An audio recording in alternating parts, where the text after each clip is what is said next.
Shalom, damai di hati, bersyukur kepada Tuhan karena anugerahnya yang tidak pernah berkesudahan di dalam kehidupan kita.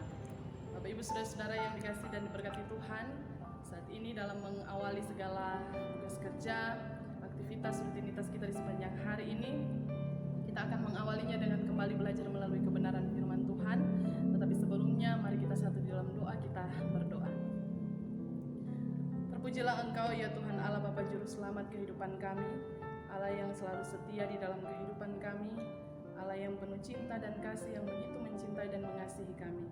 Kami mengucap syukur kepadamu Tuhan, ketika kami boleh ada sampai pada saat ini, itu semua hanya oleh karena kasih setia Tuhan yang terus Tuhan pernyatakan di tengah-tengah kehidupan kami. Terima kasih Bapa di sorga, saat ini dalam mengawali segala aktivitas kami di sepanjang hari ini, kami hendak kembali lagi membaca dan merenungkan firman-Mu. Tuhan, Engkau kiranya memberkati kami semua. Engkau hadir di tempat ini dan menguasai kami, hati dan pikiran kami semua.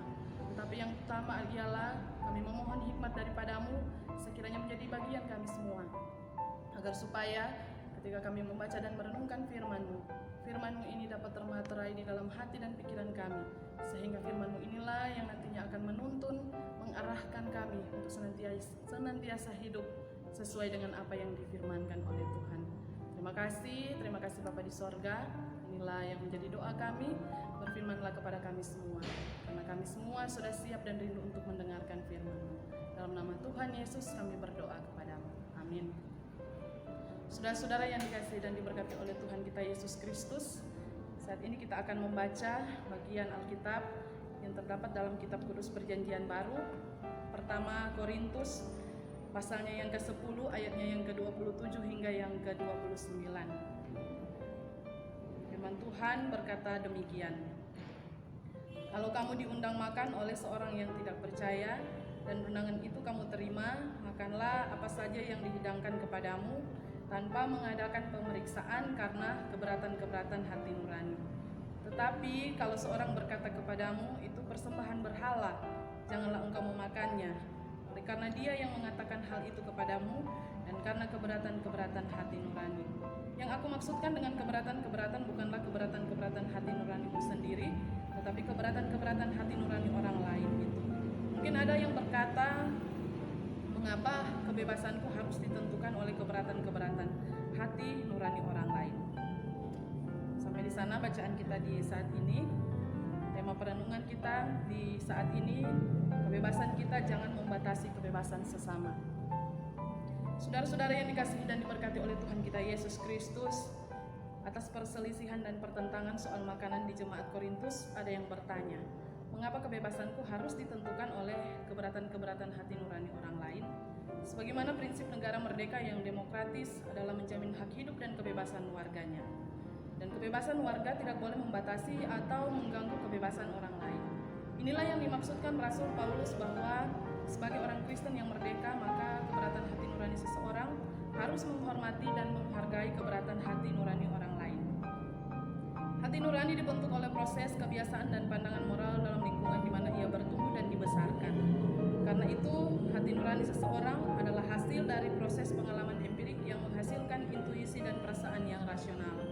Bagi Rasul Paulus, hati nurani orang percaya yang menghasilkan kebiasaan seperti pola makan, jenis makanan racikan, masakan, dan cara makan. Sejauh tidak terdapat unsur penyembahan berhala dan roh jahat, maka tidak bertentangan dengan kemerdekaan orang Kristen.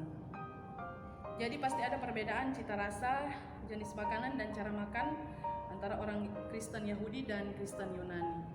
Hal itu tidak usah diperdebatkan, apalagi dipertentangkan, tetapi harus saling menghargai dan menghormati.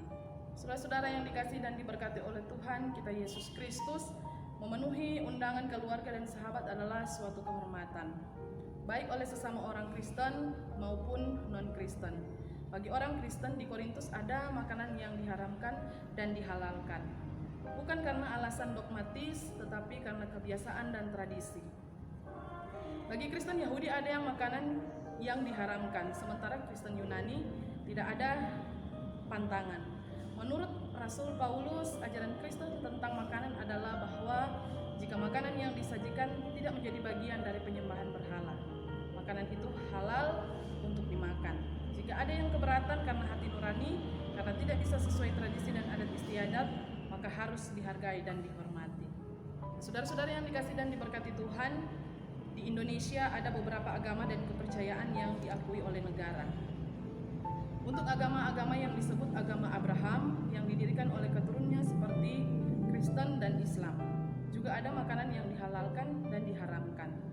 Ada juga agama dan kepercayaan yang menghalalkan semua makanan, dan ada makanan yang disajikan dalam pesta merayakan dan menyembah dewi-dewi. Rasul Paulus mengingatkan bahwa kerukunan hidup dalam berjemaat dan bermasyarakat penting untuk dijaga. Jangan hanya karena makanan, maka rusaklah persaudaraan, persahabatan, apalagi merusak persekutuan jemaat. Akan tetapi harus hati-hati memilih makanan pada pesta jamuan makan untuk tidak makan makanan yang dipersembahkan kepada berhala. Saudara-saudara yang dikasihi dan diberkati oleh Tuhan kita Yesus Kristus, jadi kebebasan kita dalam hal memilih makanan sesuai kebiasaan dan tradisi perlu memperhatikan dan menghargai kebebasan sesama yang tidak punya selera dan kebiasaan yang sama, terutama dalam hal makanan yang dihalalkan dan diharamkan karena keberatan hati nurani. Mari kita satu di dalam doa, kita berdoa. Kami mengucap syukur kepadamu ya Tuhan, ketika kesempatan dan waktu yang baik telah Engkau anugerahkan bagi kami, sehingga melalui kesemuanya itu kembali kami boleh diperkenankan Tuhan untuk belajar lagi melalui kebenaran firman Tuhan.